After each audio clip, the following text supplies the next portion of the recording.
am Lequita Brooks, your social impact speaker and strategist. Welcome to Social Impact Sundays at 6, where we have massive social impact that leads to income.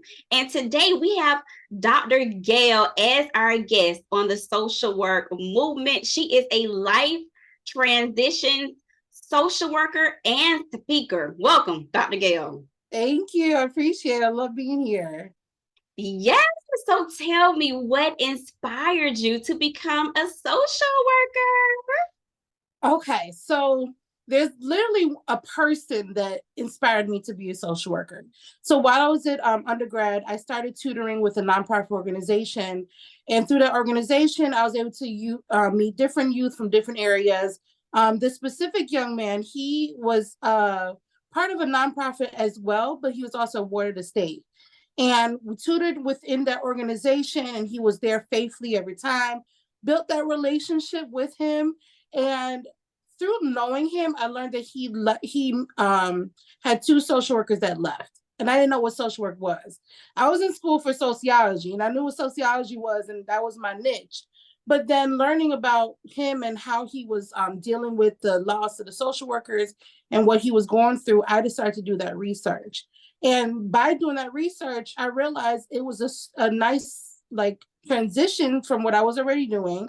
And I applied to school to be a social worker and got into grad school. And it's interesting because that grad school, I didn't get in for undergrad, but I got in for grad school. So that was kind of nice to be part of an Ivy League, and always wanted to go there, and being part of the social work department was amazing. So his story and what he was going through and the trust that we built and rapport that we built allowed me to become who I am now, being a social worker. And that transition, right? Losing two social workers, that's hard for this young man. He was already dealing with so many different adversities and barriers. And so being that support for him was very helpful. And I couldn't be his social worker, but I was that trusted adult for him. And that was what brought me to where I'm at now. That is so powerful. So it sounds like you were already a social worker before officially becoming a social worker by paper. Yes, definitely. It's I guess it's also natural to my personality. Such a nurturer, so it's easy for people to come in and have those conversations with me. And so it just was perfect for me. And I love what I do. I love the experiences I'm having, the people that I'm working with and meeting and everything. So it kind of happened because it was supposed to happen. Exactly. And now in your private practice, where you work with individuals from various age groups when it comes to life transitions and other things. So tell us more about your practice. Okay, so my practice is called Excel Therapy. And Excel Therapy for me is I always find different things in my life that's related to what I do. So Excel Therapy, Excel came from my sorority and bringing that into the work that I'm doing. So I try to fit my life in everything, because once you come to Excel Therapy, you get me. I am unapologetically me. I am very professional, but I'm also in a place where let's just talk. Let's just be who you want to be. I'm going to meet you where you're at, and I'm going to support you. And being in a private practice, like you said, I get to work with people from all ages, all walks of life, diverse cultural aspects is related to the people that I work with. And I love that. My niche is really young people, ages 12 and up, young adults, roughly 19 to about 35. So I kind of like those two age ranges. That's where you see a lot of transitions. And so my private practice is virtual practice. So I'm able to work with people over the internet, which is really cool, right? It allows us that time for me to see where you're comfortable at. You're usually comfortable maybe on your bed and talking to me as your therapist, or you're in the living room on your hoverboard riding around and making me dizzy while we're talking, right? It all depends, right? Of course, I miss the in-person piece of it, but no one knows what's going to happen in the future, and that potential can be my walk of life too. But the virtual aspect of it allows people to have the convenience to come in and speak with me. It is fairly new. I'm less than a year old right now, but I do it part-time. I do also have a full-time that I'm still doing social work, but just in a whole nother way.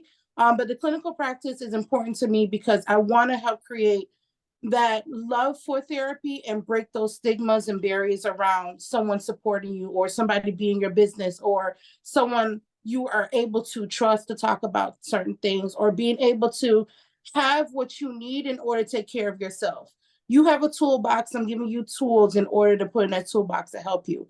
I'm not going to be there forever as much as I would love to because I build those relationships, but I'm also bound by a code of ethics, right? So I got to be prepared for that and help people to learn things that independently do it on their own. So that's what I love about therapy. That's why I started Excel Therapy, because it allows me the autonomy to do things the way that I would like to do it, and allows me to build relationships with people that never thought they would be in a therapeutic setting. Because also coming from a culture, Caribbean background, there's a stigma of mental health in that aspect. Being a Black woman, there's a stigma of therapy in that aspect. So I'm trying to break all these barriers. And I enjoy working with all walks of people, but I am very big on understanding that culture is important to me. And I want to provide that cultural aspect for those that need therapy. And Excel Therapy allows me to do that, to look at the whole Black diaspora, looking at what culture looks for somebody, how that relates to the systems that they're part of, who they are individually, who they are as they're part of the groups that they're part of. So Excel Therapy allows me to do all these things the way that I want to do. Exactly. And what states do you see your therapy clients? In Illinois, I'm in Illinois right now. I am open to branching out. Indiana's like fairly close. I can literally walk from Indiana from my house. So I'm looking into that too. But any way that I can allow myself more access, I would love to do that. And it's because I love what I do and I want to support as many people as I can. Exactly. And not just in your private practice have you dealt with life transitions, you're also like going through a life transition yourself, like doing social work in academia. Yes, that is a definite transition for me. So I was a school social worker for 9 years, and I was like, I'm doing this forever. This is great. But after a while, I continued to love what I do, but I got bored. And I was bored and I wanted a new challenge. I had just recently got my doctorate. I had my LCSW. I'm like, what can I do next? And so I applied to university, and I applied for a certain job, and I was able to leverage that and get a actual position as an assistant professor tenure track. So it all worked out. It was in line again, right? Everything has been in alignment for me. So that was part of my alignment. And being in academia was difficult at first, right? I've never necessarily been in a classroom and taught, well, teaching in a classroom. I'm always doing it individually or in a group setting. But now that I'm 3 years into it, I again have kind of streamlined what I wanted to do. So I am teaching at the university level. I'm in the Department of Social Work, and I am now focused on child welfare and school social work. So I told you I love school social work, right? And I wasn't actually doing it. So now I get to support other social work students that are going into the field, that are becoming leaders in the field, being pioneers in the field. I have a thing with pioneer, right? It's part of my expectations, but it's allowing me to mold them to who they want to be as a school social worker. And now I get access to different schools to kind of see what it looks like, which then continue would add to the research that I have to do in academia. So these are new kind of experiences for me, and I'm in that transition, and I know how difficult it can be, right? But we are here to model positive behavior. So I am modeling the same thing for my clients because I'm going through it myself. And so academia is wonderful. I love all my students. I have a great relationship with all of them. I'm at a smaller university because I wanted to have those connections. And large universities are awesome as well. I just want to make sure that I can build a rapport. I can know everyone's name in my classroom. I can know things about you personally and professionally. Same thing with me. And we can learn and grow in that way, because as much as I'm learning from my students, they're learning from me as well. So that vice versa, the reciprocal relationship. And that's something I'm still working through, and it's getting better every year. In year 3, year 6 is going to be the big part of figuring if I'm continuing with the 10-year track or being tenured, right? So I love that I'm doing multiple things. Multiple things is my normal, my crazy, but it helps me to grow in so many different ways as a social worker. And the awesome thing about this is that you actually have, I think you said 9 years of experience as a school social worker. So now, while you're in the classroom and you're having these discussions, it's not just a theory based discussion. No, this is what it's like in the real world, practicing as a real social worker in school social work. Yeah. Yeah, and I still have those connections and continue to build more connections. So then, because I can also say, which is awesome, that the school social worker program at my university is very new.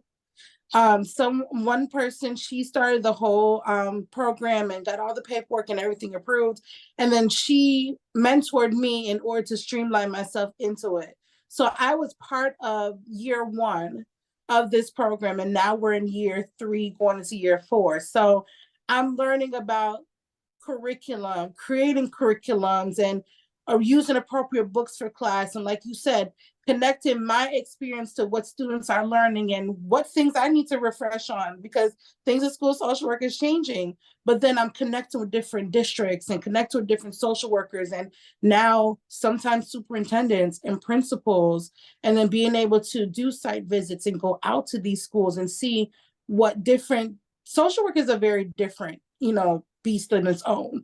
Like, it is uniform in terms of what we're supposed to do to support, but it's done differently based on climate and culture of schools, different mission and values of different districts. So I get that idea, and able to take all of that and bring it back to the program because it's still growing.